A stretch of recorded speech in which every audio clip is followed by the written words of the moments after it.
तो पिछले पार्ट में हमने देखा तांजीरो अपने पहले मिशन पर निकल पड़ता है, जहां एक गांव में रोज रात एक लड़की गायब हो रही थी। तांजीरो उस गांव में पहुंचकर डीमन को ढूंढने की कोशिश करता है, पर दूसरी तरफ एक लड़की अपने घर में सो रही थी और डीमन वहां आकर उस लड़की को अपने साथ उठा ले जाता है। वो डीमन जैसे ही उस लड़की को अपने साथ लेकर जाता है तो इधर तांजीरो को पता चल जाता है और वो भागकर उसकी तरफ जाने लगता है। तांजीरो एक दीवार के पास जाकर रुक जाता है क्योंकि उसे उस डीमन की स्मेल यहीं से आ रही थी। वो स्मेल तांजीरो की ही तरफ आ रही थी तो तांजीरो अपनी तलवार को जमीन पर मारता है और तांजीरो की तलवार डीमन के पैर पर जा लगती है। तांजीरो को उस काले साए में वो लड़की दिखाई देती है तो वो उस लड़की को उस काले साए से बाहर निकाल लाता है। वो लड़की बेहोश थी और तभी उस काले साए में से एक डीमन बाहर निकलता है। वो डीमन तांजीरो की तरफ देखते हुए अपने दांतों को घिसने लगता है। तांजीरो की तलवार से उसका पैर कट चुका था लेकिन वो बहुत जल्द हील हो जाता है और वो डीमन वापस उस काले साए के अंदर चला जाता है। तांजीरो वो लड़की कजूमी को पकड़ा देता है और पास में ही रहने को कहता है। अब तांजीरो डीमन को ढूंढने के लिए आगे बढ़ने लगता है। तभी तांजीरो को फिर से डीमन की स्मेल आती है और इस बार जमीन से एक नहीं बल्कि 3 डीमन बाहर निकलते हैं। वो तीनों डीमन तांजीरो को पकड़ने की कोशिश करते हैं। तभी तांजीरो को याद आता है कि साकुंजी ने उसे बताया था सिर्फ एक डीमन है जिसके खून से कोई भी इंसान डीमन में बदल सकता है और यही पहला इंसान था जो डीमन में बदला था और हजारों सालों से आज भी जिंदा है। उस डीमन का नाम है मुजान और उसी डीमन ने तुम्हारी फैमिली को मारा होगा और उसी को तुम्हें ढूंढना होगा क्योंकि वही तुम्हारी बहन को वापस इंसान बना सकता है। अब इधर जैसे ही वो डीमन तांजीरो को पकड़ने वाले थे तो तांजीरो जंप लगाकर अपना वाटरफॉल अटैक कर देता है लेकिन उसका अटैक मिस हो जाता है जिसके चलते उन डीमन के सिर्फ हाथ ही कटते हैं। तीनों डीमन वापस जमीन में चले जाते हैं। उन डीमन के हाथ कट चुके थे लेकिन इससे उन्हें जरा सा भी फर्क नहीं पड़ता क्योंकि वो बहुत जल्द हील हो जाएंगे। तभी एक डीमन निकलकर उस लड़की की तरफ अपना हाथ बढ़ाने लगता है। तांजीरो उस डीमन को देख लेता है और उस पर अपना वाटर व्हील अटैक कर देता है लेकिन इस बार भी उसका अटैक मिस हो जाता है क्योंकि वो डीमन बहुत तेज थे। तांजीरो उन डीमन से मुजान के बारे में पूछना चाहता था लेकिन उन डीमन का पूरा ध्यान उस लड़की को खाने पर था। तभी एक डीमन जमीन से बाहर निकलता है और तांजीरो को कहता है तुम इस लड़की को यहीं पर छोड़कर चले जाओ क्योंकि ये लड़की अब 16 साल की हो चुकी है और जैसे जैसे समय बीत रहा है इस लड़की का टेस्ट घटते जा रहा है। तभी तांजीरो के पीछे एक और डीमन निकलकर बाहर आता है। वो डीमन पहले वाले डीमन को कहता है तुम शांत रहो, मैं पहले ही बहुत सारी लड़कियों को खा चुका हूँ और अगर एक लड़की चली भी जाती है तो उससे क्या ही फर्क पड़ेगा। पर दूसरा डीमन नहीं मानता क्योंकि वो सारी लड़कियों को खाना चाहता था। तभी तीसरा डीमन भी बाहर आ जाता है। कजूमी डीमन से कहता है कि पिछली रात तुम जिस लड़की को लेकर गए थे प्लीज उसे वापस कर दो। तभी सभी डीमंस अपने दांत घिसने लगते हैं जिससे बहुत तेज आवाज आती है। उनमें से एक डीमन जो मेन था वो उस लड़की का नाम याद करने लगता है और अपना कोट खोल कर दिखाता है। उसके कोट में उन सभी लड़कियों की चीजें थी जिन्हें अभी तक इन्होंने खाया था।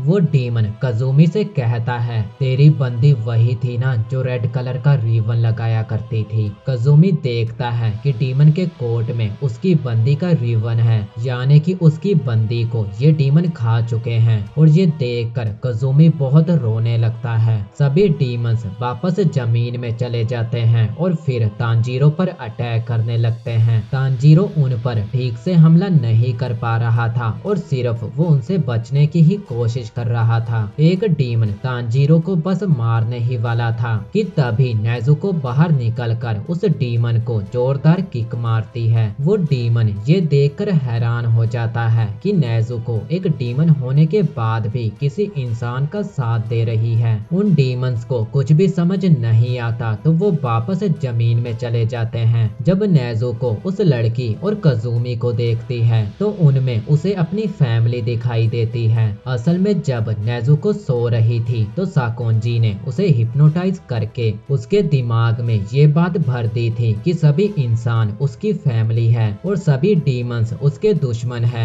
इसीलिए नेजुको को उन दोनों में अपनी फैमिली दिखाई देती है। तभी डीमंस फिर से बाहर निकल आते हैं और नेजुको भागकर उन डीमन की ओर जाने लगती है उन्हें मारने के लिए। लेकिन तांजीरो नेजुको को वापस अपने पास बुला लेता है, पर वो देखता है कि नेजुको पहले जैसी नहीं रही, वो अब बहुत ज्यादा ताकतवर बन चुकी है। तभी तांजीरो के नीचे वही काला साया बनने लगता है, लेकिन वो जंप करके उससे बच जाता है और एक डीमन निकलकर नेजुको पर हमला करने लगता है। अब तांजीरो उस काले साए के अंदर जाने का सोचता है और नेजुको को कहता है कि अपना और उन दोनों का ध्यान रखना। अब तांजीरो उस काले साए के अंदर चला जाता है और नेजुको बाहर एक डीमन से लड़ती है। जमीन के अंदर उन डीमंस की एक अलग ही दुनिया थी जो समंदर जैसी थी और पानी की वजह से तांजीरो की सांस रुक जाती है। वो पानी बहुत ही गंदा हरे रंग का था। तांजीरो को वहाँ पर बहुत सारे कपड़े दिखाई देते हैं, जिससे वो समझ जाता है कि ये कपड़े उन लड़कियों के होंगे जिनको ये डीमंस खा चुके हैं। तभी दो डीमंस तांजीरो को देख लेते हैं और आपस में बातें करने लगते हैं। इस बच्चे ने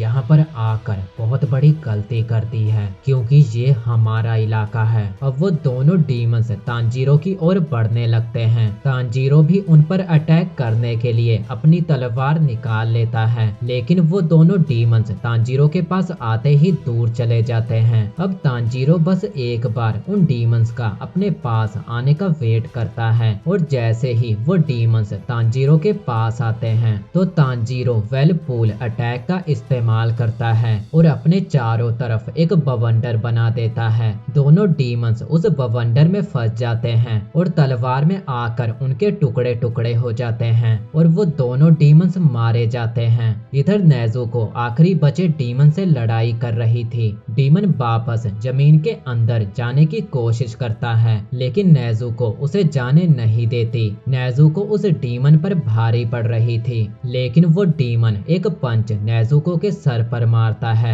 जिससे नेजुको के सर से खून निकलने लगता है। अब वो डीमन नेजुको को मारने ही वाला था। इतने में तांजीरो जमीन से बाहर निकलता है और उस डीमन के दोनों हाथ काट देता है। तांजीरो को उस डीमन से बहुत गंदी स्मेल आती है, जिससे उसे पता चल जाता है कि ये डीमन अभी तक बहुत लड़कियों को खा चुका है। अब तांजीरो अपनी तलवार उस डीमन के चेहरे के पास रखकर उससे पूछता है कि तुम मुजान के बारे में क्या जानते हो। डीमन मुजान का नाम सुनते ही डर से कांपने लगता है और उसे एक चेहरा दिखाई देता है जो उसको चुप रहने को कहता है। वो डीमन तांजीरो को कहता है, मैं तुम्हें कुछ नहीं बताने वाला। तभी उस डीमन को वही आदमी दिखाई देता है और इस बार उस आदमी ने उस डीमन का गला पकड़ा हुआ था। असल में ये आदमी मुजान है जो उस डीमन को कहता है कि तुम मेरे बारे में इस लड़के को कुछ भी नहीं बताओगे और मेरी नजर हमेशा तुम पर रहेगी। अब तांजीरो को उस डीमन से सिर्फ डर की स्मेल आ रही थी और तभी वो डीमन तांजीरो पर हमला कर देता है, जिससे तांजीरो को उस डीमन को मारना पड़ता है। तांजीरो नेजुको के पास जाता है और वो देखता है कि नेजुको सो रही है और तांजीरो देखता है कि नेजुको की चोट बहुत जल्दी ठीक हो रही है। वो नेजुको को वापस बॉक्स में रख लेता है और कजूमी के पास आकर उससे पूछता है कि क्या तुम ठीक हो। तांजीरो उसे सब कुछ भुलाकर आगे बढ़ने को कहता है, लेकिन कजूमी को ये बात बुरी लग जाती है और चिल्लाते हुए कहता है, तुमने कभी किसी अपने को खोया होता तो तुम्हें पता चलता मेरे पे क्या बीत रही है। लेकिन तांजीरो उसे कुछ भी नहीं कहता और एक कपड़े का टुकड़ा उसे पकड़ा देता है। कुजुमी देखता है उस कपड़े के टुकड़े में उसकी बंदी का रिबन लगा हुआ है और उसे देखते ही वो रोने लगता है। वो तांजीरो से माफी मांगता है क्योंकि वो तांजीरो पर चिल्लाया था, लेकिन तांजीरो उस लड़की को कहता है कि उसे उसके घर सही सलामत छोड़ देना और इसी के साथ तांजीरो का पहला मिशन पूरा हो जाता है। तभी तांजीरो के पास उसका क्रो आता है और उसे टोक्यो जाने को कहता है क्योंकि वहाँ पर एक डीमन ने तबाही मचा रखी है।